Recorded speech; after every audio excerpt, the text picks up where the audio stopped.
رات ایک عظیم ہستی کی شہادت ہوئی صحابہ میں سے، جن کا نام ہے علی بن ابی طالب۔ میں اپنا تجزیہ پیش کر رہا ہوں، نہ کہ کسی اور کا، غلط بھی ہو سکتا۔ تمام صحابہ میں سب سے مظلوم ہستی علی بن ابی طالب، سب سے مظلوم ہستی، جن کی اولاد کا بچہ بچہ ذبح کر دیا گیا، خود بھی شہید ہوئے اور آگے نسل بھی ساری ذبح۔ آج کی رات 21ویں روزے حضرت علی رضی اللہ تعالیٰ عنہ پر حملہ ہوا، شہید تو پھر 2 دن کے بعد ہوئے، موت تو 2 دن کے بعد واقع ہوئی، لیکن 21 کی رات تھی۔ علی بن ابی طالب بن عبد المطلب بن ہاشم بن عبد مناف بن قصی بن کلاب بن مرہ بن کعب بن لوی بن غالب بن فہر بن مالک بن نضر بن کنانہ بن خزیمہ بن مدرک بن الیاس بن مدر بن نزار بن معد بن عدنان بن اود بن حمیسہ بن سلامان بن عوس بن بوز بن قموال بن ابی بن عوام بن ناشد بن حذا بن بلداس بن یدلاف بن طابخ بن جاحم بن ناحش بن ماخی بن عیفی بن عبقر بن عبید بن الدعاء بن حمدان بن سنبر بن یثربی بن یحزن بن یلحن بن انعوا بعیزی بن زیشان بن عیسر بن اقناد بن ایہام بن مقصر بن ناحث بن زارع بن سمی بن مزی بن عود بن عرام بن قیدار بن اسماعیل بن ابراہیم بن آذر بن ناحور بن سروج بن رعو بن فائج بن عابر بن ارفخشاد بن سام بن نوح بن لامک بن متوشال بن ادریس بن یرد بن ملحل بن قینان بن آنوش بن شیس و بن آدم علیہ السلام۔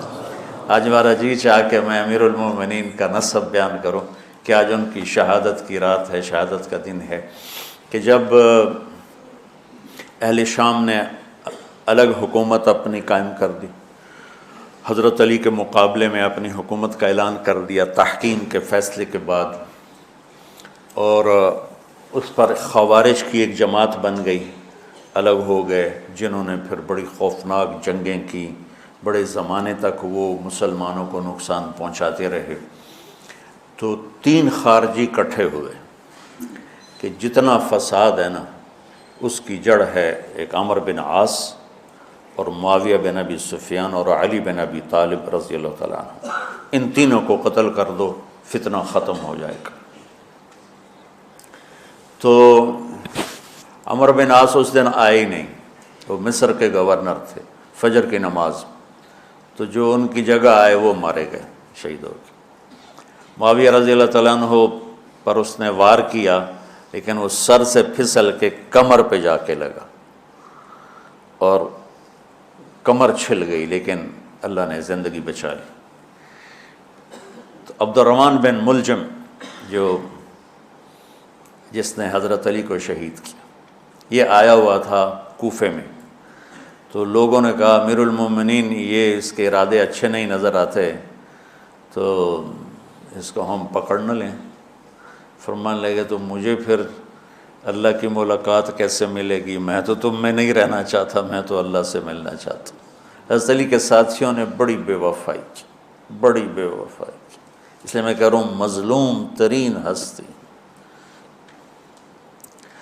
بسر بن ابی ارطاط نے یمن پہ قبضہ کر لیا شام کے لشکر کی طرف سے، اور حضرت عبید اللہ بن عباس رضی اللہ تعالیٰ عنہ کے 2 بچے اپنے ہاتھوں سے ذبح کیے، جیسے بکرا ذبح کیا جاتا۔ آل رسول کے 2 بچوں، میں صنعاء میں اس مسجد میں گیا، وہیں ان کی قبریں موجود۔ تو حضرت علی بے قرار ہو کے نکلے کہ چلو اہل شام کے خلاف جہاد کریں، اور باہر شہر سے باہر جا کے خیمہ لگایا رات کو۔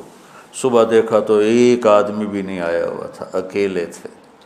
تو پھر بڑے دکھی دل کے ساتھ واپس آئے اور اپنی داڑھی کو پکڑ کر کہنے لگے تو کب رنگین ہوگی؟ ایک دفعہ بیمار تھے تو کہنے لگے یا رسول اللہ مجھے لگتا ہے میری موت کا وقت آ گیا۔ میں نے کہا نہیں، تیری موت آئے گی جب اس خون سے یہ رنگین ہوگی، جب تیرے سر کے خون سے تیری داڑھی رنگین ہوگی، اس وقت تیری موت آئے گی۔ تو اس جملے کو یاد کر کے کہتے تو کب رنگین ہوگی، تو کب رنگین ہوگی۔ چونکہ ساتھی ساتھ چھوڑ گئے تھے، تو شدید قسم کی بے وفائی کا سامنا ہوا۔ پھر آگے نسل ذبح۔ آپ نے حضرت حسین کا کربلا تو پڑھا ہوا، لیکن میں نے جو گلدستہ اہل بیت کے بعد میں نے جب پڑھا تو جو اس کمبخت ابو جعفر منصور نے آل حسن پہ ظلم توڑے، اللہ میری ہچکی لگ گئی روتے روتے۔ ان کی ساری اولاد کو آخر میں پہلی دردناک سزائیں دی، دردناک سزائیں دی، اور پھر ان سب کو ایک کمرے میں بند کر کے چاروں طرف سے کمرہ ٹائٹ کر دیا، ہوا بند کر دی، گھٹ کے سارے شہید ہو گئے، اس کے تڑپ تڑپ کے سب اس میں شہید ہو گئے۔ اس لیے میں کہہ رہا ہوں سب سے مظلوم ہستی ہیں علی بن ابی طالب۔ تو فرمانے لگے اس کو پکڑو گے تو میں شہید کیسے ہوں گا؟ پھر ایک دن دیکھا کہ لوگ گھر گوار پہرا دے رہے تھے۔ آپ نے کہا کیا کر رہے ہو؟ کہا جی وہ آپ کا خطرہ ہے، پہرا دے رہے ہیں۔ کہنے لگے کس سے دے رہے ہو؟ زمین والوں سے، آسمان والوں سے؟ وہ کہنے لگے جی آسمان والوں سے کون دے سکتا ہوں، زمین والوں سے پہرا دینے کا، بیٹا جا کے سو جاؤ، آسمان والا فیصلہ کرتا ہے، تو زمینی پہرے کام نہیں آتے، جاؤ، اور فیصلے آسمان سے اترتے ہیں، زمین پہ نہیں اترتے۔ تو 21 رمضان کو فجر کی نماز میں اس نے آ کے جو وار وہ سیدھا سر پہ لگا تو سر پھٹ گیا، تلوار دماغ میں چلی گئی، شور مچ گیا، پکڑا گیا۔ اب دیکھنا حضرت علی کے اخلاق، لوگ اکٹھے ہو گئے، حضرت زینب کو پتہ چلا تو وہ بھاگی بھاگی آئیں اور رونے لگی، واہ ابتا واہ ابتا۔ تو وہ کہنے لگا، وہ لوگ کو پٹی پٹی باندھنے لگے، تو وہ کہنے لگا ابن ملجم جتنی مرضی پٹیاں باندھ لو، اب یہ مر کے ہی رہے گا، اس تلوار کو 1 مہینہ زہر میں ڈبو کے رکھا ہے، پھر وار کیا ہے۔ تو اس پر تو بڑے سے بڑے حلیم کو غصہ آ جانا چاہیے، وہیں اس کا قیمہ ہو جاتا۔ اور حضرت علی کیا کہہ رہے ہیں؟ بھائی اس کے لیے نرم بستر بچھاؤ، اس کو گرم گرم کھانا کھلاؤ، اسے ٹھنڈا ٹھنڈا پانی پلاؤ۔ اگر میں زندہ رہا تو میں خود فیصلہ کر لوں گا مجھے کیا کرنا ہے، اور اگر میں شہید ہو گیا تو پھر پہلی میری درخواست ہے کہ اسے معاف کر دیں، یہ بتانا چاہتا تھا، اسے معاف کر دیں، اور اگر اسے میرے بدلے میں قتل کرنا چاہو تو پھر اس کو تکلیف نہ دینا، بس ایک ہی وار سے اس کی گردن اڑا دینا، اسے تکلیف نہ دینا۔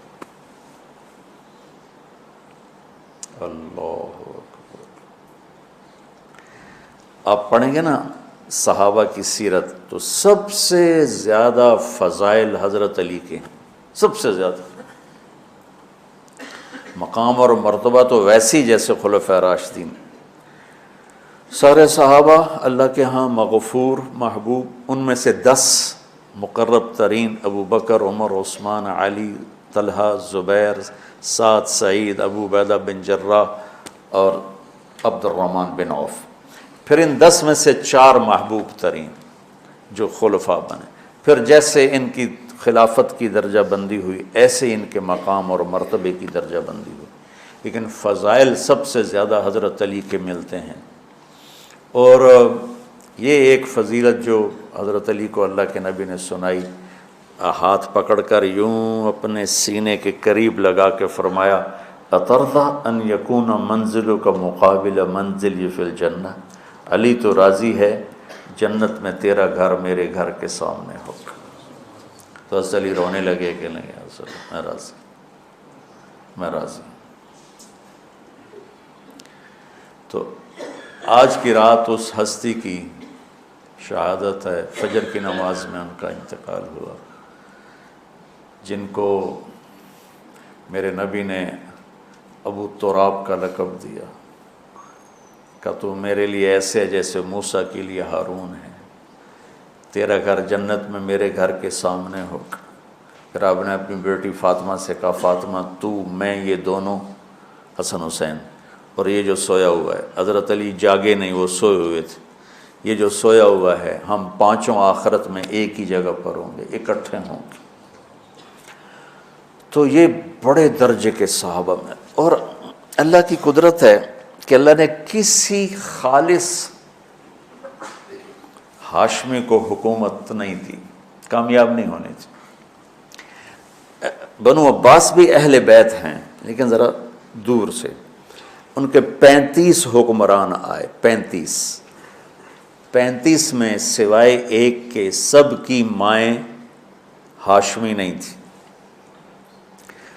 پہلے ہاشمی خلیفہ بنے حضرت علی، والد کی طرف سے بھی والدہ کی طرف سے، اور وہ کہتے تھے تو کب رنگین ہوگی، اور موت مانگتے مانگتے یہاں تک کہ شہید ہو کے چلے گئے اور دکھوں بھری زندگی گزار۔ وَلَقَدْ رَأَيْتُهُ فِي بَعْضِ مَوَاقِفِهِ وَقَدْ أَرْخَى اللَّيْلُ سُدُولَهُ وَغَارَ النَّجُومُهُ وَهُوَ قَائِمٌ يُصَلِّي فِي الْمِحْرَابِ قابضاً على لحيته يتململ تململ السليم ويبكي بكاء الحزين ويقول للدنيا إلي تغررت وإلي تشوقت وإلي تزينت وإلي تشوفت آه من قلة الزاد وبعد السفر ووحشة الطريق آيتها الدنيا غري غيري قد بتتك الثلاث عمرك قصير ومجلسك حقير وخطرك يسير من قلة الزاد وبعد السفر ووحشة الطريق۔ یہ درد بھری فریاد ان کی روز ہوتی تھی، رات ایسے تڑپتے تھے جیسے سانپ کا ڈسا تڑپتا ہے، اور ایسے روتے تھے جیسے دکھوں کا مارا روتا ہے۔ شہید ہو گئے۔ حضرت حسن کو حکومت ملی، ہاشمی کے بیٹے، ہاشمیہ کے بیٹے، 6 مہینے بعد چھوڑ کے دستبردار ہو گئے۔ پھر بنو عباس کے 35 خلفاء میں امین کو حکومت ملی۔ امین کی ماں بھی ہاشمی تھی، باپ بھی ہاشمی، ہارون باپ اور زبیدہ ماں۔ زبیدہ ہاشمیہ تھی اور ہارون ہاشمی تھا۔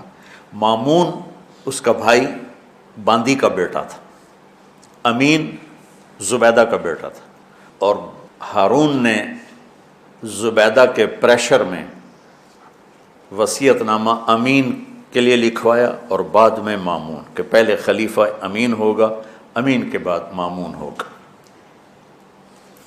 امین کو 2 سال کے بعد مامون نے قتل کروا دیا اور حکومت پہ قبضہ کر لی۔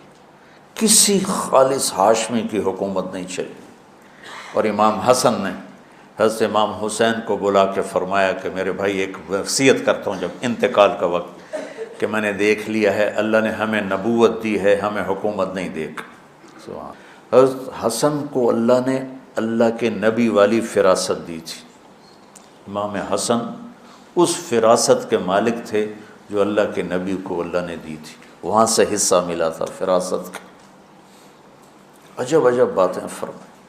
جب حضرت علی نے مدینہ چھوڑنے کا ارادہ کیا، ابا جان مدینہ نہ چھوڑو، مدینہ نہ چھوڑو، آپ اکیلے ہو جاؤ گے، آپ تنہا ہو جاؤ گے، مدینہ نہ چھوڑو۔ تو امین کو مامون نے قتل کروا دیا، اور پھر اس نے خود 20 سال حکومت کی۔ تو اللہ تعالیٰ نے اہل بیت کو حکومت سے گندہ ہی نہیں ہونے دیا،